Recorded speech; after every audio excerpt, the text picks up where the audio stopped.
Welcome back to Podiatry Marketing. I'm your host, Jim McDannald, joined as always by my trusty co-host, Tyson Franklin. Tyson, how's it going today? I'm fantastic today, Big Jim. How you doing? Good. All is good here in Montreal. It's summertime, loving life, enjoying the sunshine and warm weather. No complaints. Yes, it sounds. What did you say? You were telling me it gets up over.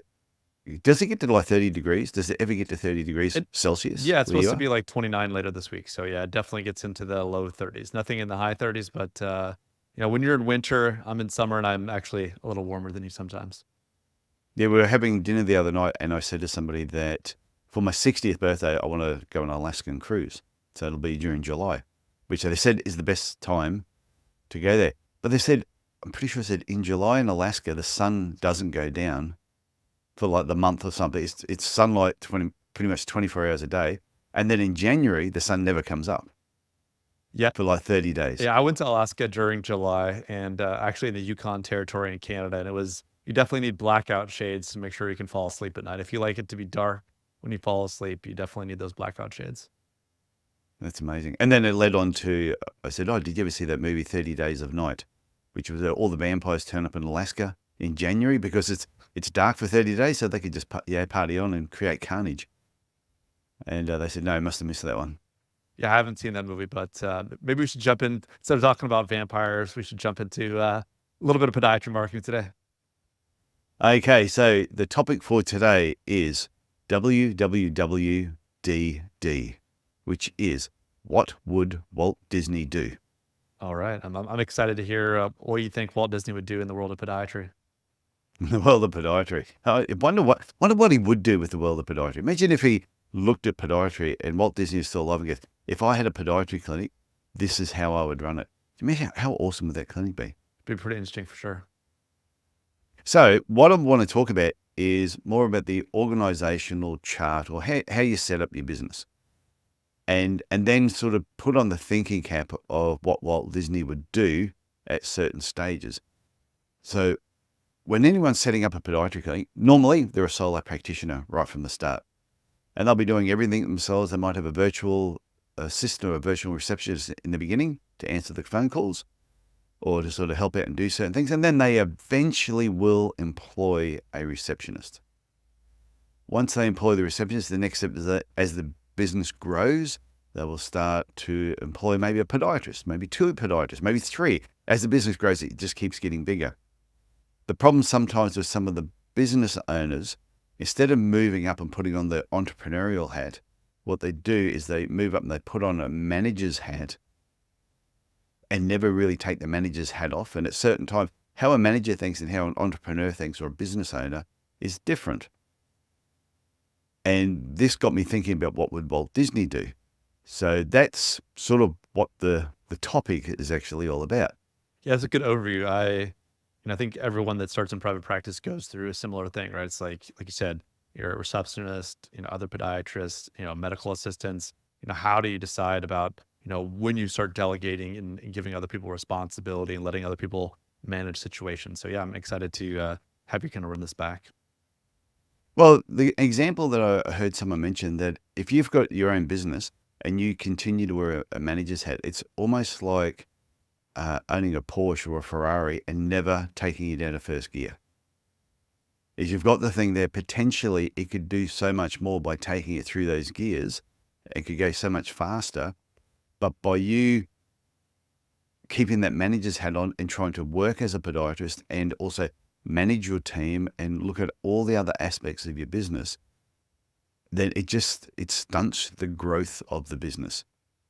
So the first thing I think everybody should do, so you've got to work out what your organizational chart is and draw it all out, look at all the different tasks and try and delegate these tasks to different people. And some people may do more than one task. Even you as the business owner, you might be doing certain tasks that are still a managerial until somebody else can take them over. So the first thing I reckon everyone should do is get a sheet of paper, start it from whether it's 7:30 in the morning till 7:30 at night, and every hour write in what did you do during that hour.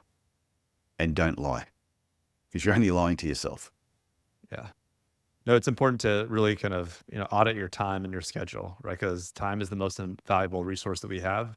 And you may be thinking that you're getting certain things done, but until you actually log it and have a document in front of you of what you actually did during that hour, you can tell yourself stories by not Yeah. kind of keeping that log. Yeah. So if in the morning you read for an hour, then you just read a book. If you're on Facebook for an hour and you're just buggerizing around and the next thing you're watching your cat play the piano or just some funny videos, then write it in there. Wasted an hour on Facebook. You might be with patients for the next 4 hours and then put there with patients, with patients, with patients, with patients, stock ordering, cleaning up the sterilization room, just whatever you were doing in that hour is just keep writing those things and do it day after day after day. Do it for a couple of weeks. Just every day, start recording what you're doing. And you'll probably find there's a pattern that you're doing similar tasks around the same time each day or each week or each month. Then when you look at all those tasks, then write one huge task list of all the different things that you actually do. Then go through that list and ask yourself the question, what would Walt Disney do? Every task, look at the task. Would Walt Disney do that? Or would Walt Disney have somebody else do it? And keep running through that list and just keep asking yourself that question. And you'll sometimes realize some of the things that you're doing, how silly, and why am I doing these things when you know you shouldn't be? Yeah, when everything kind of falls on you, it's easy to kind of, like you said, just not delegate, just take it on yourself. And when you have that log and that laid out list of tasks and list of to-dos, you can really help kind of optimize your time and delegate that out to someone else on your team to kind of get that off your plate. Yeah, and it doesn't mean that you get to a point where you go, oh, okay, I'm never going to see patients because I'm doing all this other stuff. You get to choose what you want to do. So Walt Disney, I was telling before we press record, that I'd heard stories where Walt Disney every now and then would just turn up at a hot dog stand and would start selling hot dogs because he wanted to. He just wanted to have that interaction with the guests in the park. I'd heard that every now and then he put on the Mickey Mouse or the Goofy costume and actually ran around the park just interacting with the guests that were actually there. What Walt didn't do was have John from recruitment ring him up and go, hey, Walt, Bob hasn't turned up at the hot dog stand. You're on today. And while he's in the middle of drawing a new character or coming up with a new story or just coming up with something magical, he's just dropped all that so he can go and serve hot dogs all day. That's what he didn't do. Now, if Walt could eventually set up a structure to get around this, I think everybody can do the same thing. But I think it all starts first working at how you're spending your time, then working out a big list. Each of those tasks that are on there, ask what would Walt do? And some of the things he might do. And then go to your organizational chart, who you've got working with you, and find out who can I delegate these tasks to in the most logical sort of format or the most logical way. Yeah, you can free up some time. Like you said, there's things that he just kind of wanted to do on a whim. And since he had the freedom of time and ownership and he had these other tasks that were, mission critical to the park or his, job and animation all kind of dialed in, that level of freedom could allow him to go do those things, right? If you're kind of the hub of every single activity that goes on in your clinic, if you're not doing those things, then the wheels fall off, right? So you have to delegate those things out. And what that does, that it gives you the freedom and allows you to do more of the things you want to do in your practice. Not necessarily more things, but just, the things that you can focus more on what you like to do in your clinic. Well, it's one of the things too, that when you've got your business owner's hat on, your entrepreneurial hat, that's where marketing is involved. That's where building and improving the brand of your business. And that's what drives your business long term, is by having that hat on. If you're doing low paid tasks or basic problems are coming straight to you instead of going to somebody else first to see, can they deal with it? Does it really need to fall on your desk or on your lap? And because every time you're thinking about or doing something else, that your thinking gets interrupted, it's totally, it just destroys that momentum or whatever you're doing. So you and I could be doing this podcast now. We're chatting away, everything's going great. And if all of a sudden there was a knock at my door, my wife said, "Oh, can I just ask you a question for a sec? I know you can edit this out." We go, "Oh yeah, okay, let's just do that." Now I can say, "Excuse me, Jim, just need to talk to my wife about what we're having for dinner tonight." I do that. I guarantee if I came back in here, even if it was only for 20 seconds, we wouldn't remember where we were at. We go, "Hang on, I was talking about this." And you go, "Oh yeah, then that." It would take us 5 minutes to get back on track. And then even then, when I'm doing the editing afterwards, I'll be going, "Oh, did that really match or did it not?" This is what happens with business owners in the clinic. Every time, every little task gets thrown at them and it interrupts their thinking on the big picture. Yeah, the whole task switching aspect of things can really, like you said, if your wife interrupted, just nicely to ask you about dinner and things, it could set us back 5 or 10 minutes, and then what could we have done with that 5 or 10 minutes if we had, we could have maybe wrapped up the podcast, we could have, gotten on to something else, we could have had more of an in-depth conversation on topics. So we're kind of doing. Sometimes a podcast may not feel like work, but we're having a deep conversation about something, and if you break that up, or if you break other similar types of tasks that are kind of more, thought work, it can really, really set you back, minutes or sometimes even hours. So identifying what your tasks are and kind of like allowing yourself to dive into them in consistent blocks can definitely save you even more time at the end than just, switching back and forth with things. Yeah, and that's why I often say to my coaching clients, if you want to really do some really deep thinking, some critical thinking, just block out the time in your diary and get out of the clinic. Just don't be there. Right. Because if your team know you're there and you haven't trained them the right way, and you don't have an organizational chart set up where when this happens, this is who gets delegated to. When this happens, it goes to somebody else. So you might have some people that look after some of the podiatry tasks in your business. You might have other people that look after the managerial or reception sort of area. But if you're on site, if you haven't trained people to do that, there will constantly be that knock at the door. And I was going to do a little knocking sound, but then the dog would start barking.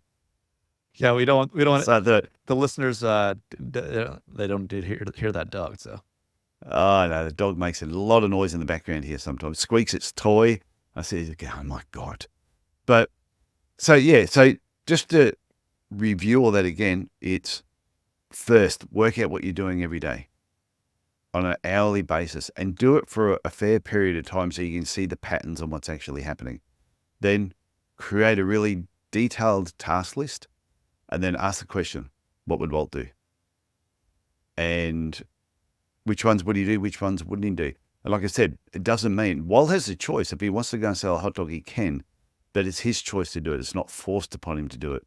Then go to your organizational chart and delegate the tasks to different people. And sometimes it won't happen overnight. It's going to take some training. And I know a lot of times when people go to make these sort of changes, they try it. Oh, it gets a little bit hard, a bit difficult. Someone makes a mistake. Oh, you know what? Stuff it. I may as well just do it myself because it's easier. And that's the mistake that some people make is if you delegate something to somebody else and they make a mistake, find out why they made the mistake, help them get over that mistake and let them do it again. Because if you keep jumping in every time they don't do it as well as what you did, then you're going to end up doing everything. yeah, it's really when you have to have, kind of your teacher hat on or your kind of mentor hat and kind of, work with them. You don't just need to go in there and put out every fire, but having kind of a, talk with them about, where did things go wrong or why did it not work out that time, and letting them kind of figure out if, this is maybe a little bit different, but, as a parent, sometimes you have to let your kids make mistakes. Oh, If yeah. I jump in and try to fix everything in the moment, and they don't fail a little bit, when life gets hard and when there's actual true failure in life, I want my kids to be resilient, and you want your staff to be resilient and feel, helping them build confidence, that you have, you put your trust in them, and you work with them as they will sometimes have questions. That's fine. But, you can kind of ride along with them, but not necessarily have to, like I said, put out all the fires for them when things go wrong. Yeah, I think it's understanding those hats that you put on, the roles that you're playing, and understanding as a business owner, if you really want to drive your business and you want to make your business different, you want to make it unique to every other podiatrist in your area, there was a model that I saw, and it said that 80% of what happens in your clinic is expected. The mechanics of what makes your business run, how you treat your patients, how you greet them and all that, there's a certain expectation that every patient that walks in your clinic just expects that. The 20% that really makes you different is the magic. And you only will discover or understand the magic of your business if you pull yourself away from all those meaningless tasks that just chew up your mental energy, that make you tired, that you get to the end of the day and you go, oh, I couldn't think of. The last thing I want to be doing is thinking about my business because I'm so buggered. So if you can pull yourself away from those things, allow yourself a bit of mental space, then you'll come up with the magic. And that's the 20% that will set you apart from everybody else. Otherwise, you'll just be another podiatrist going. So you have to kind of jump ahead or jump over some of that stuff. And like you said, you have to have your vision of what you want your practice to be like. And that's work as well, to kind of like figure out what the direction you want to take things. So obviously the small details are important and some of these tasks are important, but that's why you have a team. You can focus on the big picture items, and you can work with other people that you've hired, you know, they're capable to get things done within the clinic as well. It's not just all on you. So I think if you ever get a chance to read any books written by Walt Disney or about Disneyland in general, just get hold of them and read them. One of my favorite books is called Be Our Guest. And have you been to Disneyland, Jim? I've been to Disney World twice. I've not been to Disneyland. Yeah, I've only been to Disneyland, and I thought it was the happiest place on earth. I had a ball there. It was so good. And I didn't read Be Our Guest until after I went to Disneyland. And then when you read the book, you realize nothing at Disneyland happens by accident. Everything is so planned out right through to how they empty the bins. You never see people walking through the park with a big smelly bag of rubbish. You never see bins overflowing. This is all thought out, and this would have been, Walt Disney and his team would have been spending time on how could they make this whole experience magical. And he only did that because he wasn't there selling hot dogs when Bob the hot dog man didn't turn up. So I think we can all learn from Walt in so many different ways. Which is why his parks have been so successful. For sure. Okay, that just about covers that. I look forward to talking again next week. Sounds great, Tyson. Okay, see ya.